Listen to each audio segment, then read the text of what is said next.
Hi and welcome. My name is Chris and I wanted to talk about fountain pen inks today. As you may know, if you've seen any of my other videos, I'm returning to the hobby after many years. And so it's been about a year, and so far I've only purchased 6 bottles of ink. I say only, I mean, they're expensive, but I think I could have done a lot worse because I just fall in love with different colors. But I wanted to show what I have purchased so far and talk about them just a little bit. First of all, I went on a search for a black because I use a lot of black ink, and I did settle on Noodler's Heart of Darkness.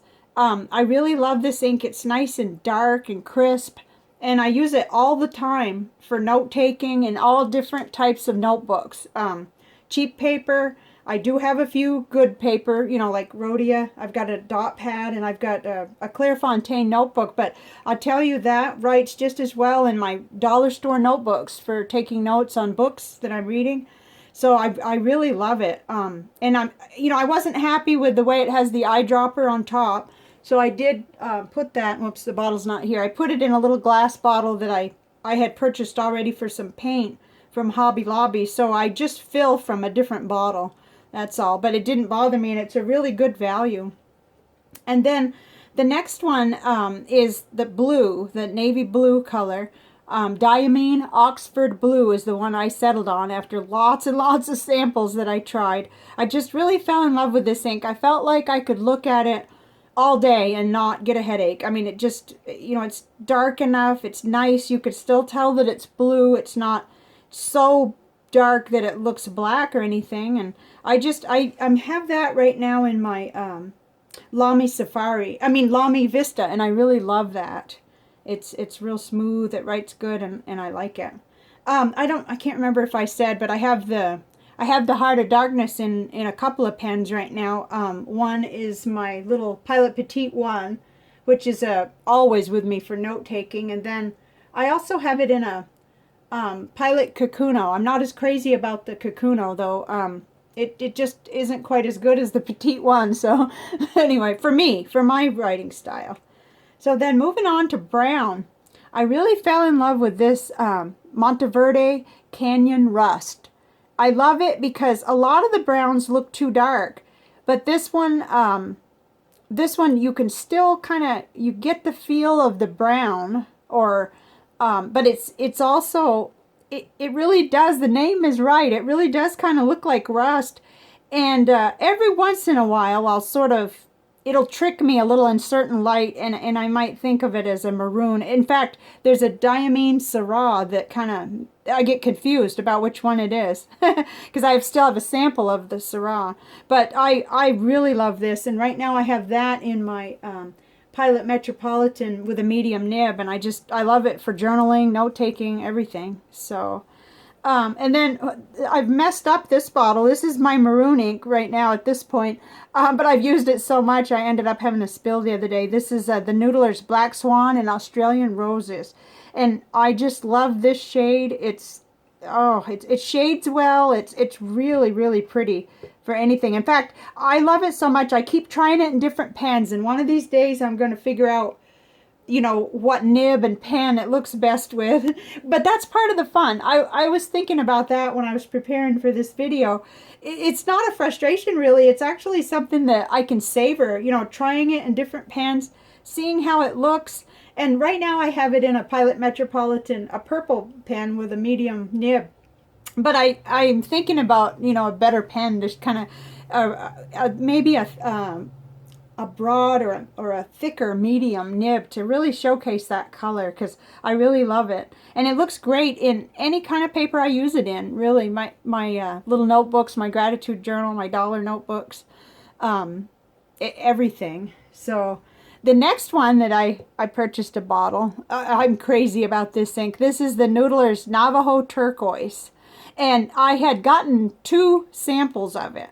So I haven't opened the bottle yet, but I have run myself right through both of those samples. And I've been using that in my little pen that I'm crazy about, my Coeco Sport. In fact, it wasn't nearby yesterday or the day before when I did my top 5 pens. I couldn't believe I didn't include this in there because it really is, you know, I use it so much that it was somewhere else when I was doing the, it was over by where I sit.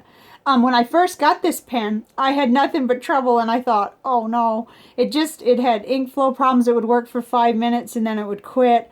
And I thought, oh no, what have I done? But I worked with it and I kept watching videos over and over, and I learned how to smooth nibs. And I also figured that it might have been the little converter that came with it. So I'm just refilling a cartridge. That's working for me right now, and I'll revisit the converter later. But anyway, I just thought I'd mention about that pen because I can't believe I left it out of my top 5. So then bottle number 6 that I just fell in love with was the Diamine Aqua Lagoon. And I love it. And, you know, I kind of kicked myself. I thought, well, gee, that's awful close. When I first purchased it, I thought, that's awful close to the turquoise.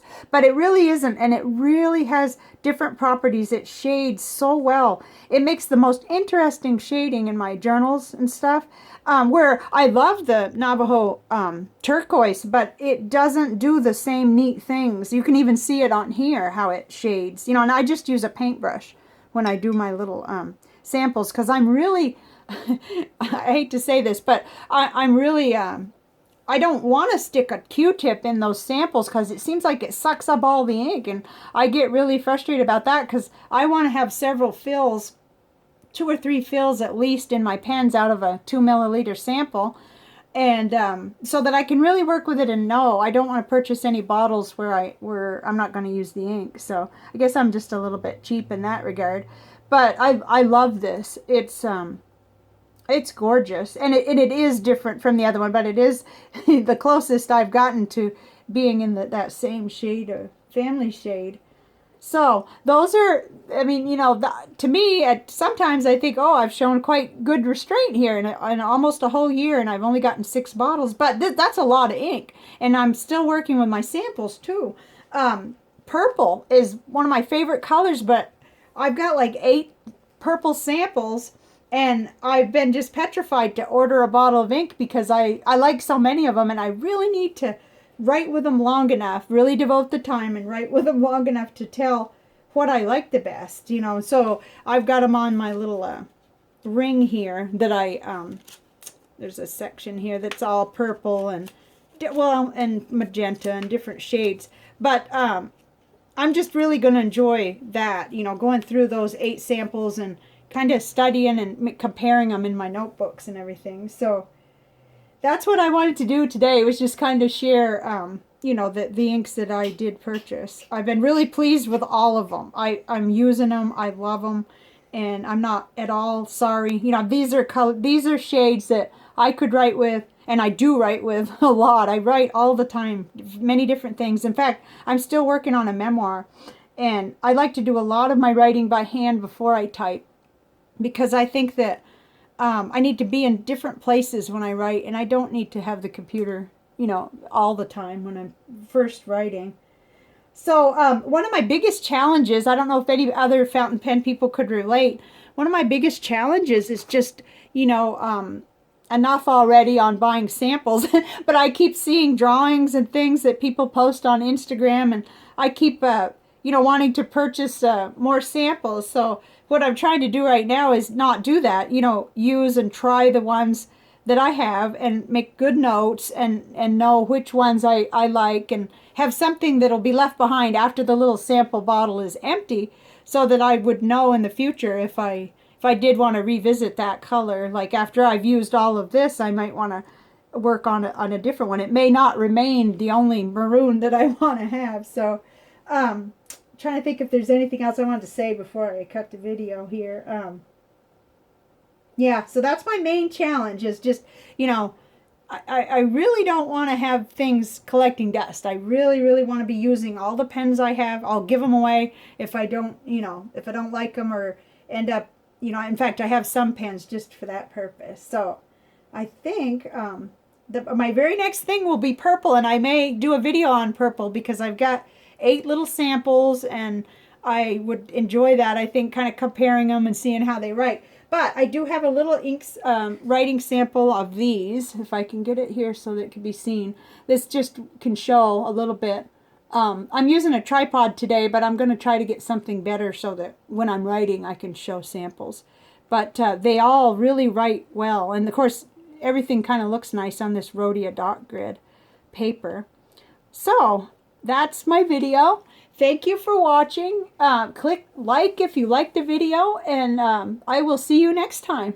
Let me know if there's anything you are interested in further, and because I love making these videos. I'm actually a periscoper. I get on and periscope about books, so I'm more used to live streaming. This is a little different, YouTube, but I just love watching y'all's videos, and I'm honored that anybody would even watch a video of mine. So thank you so much. Bye now.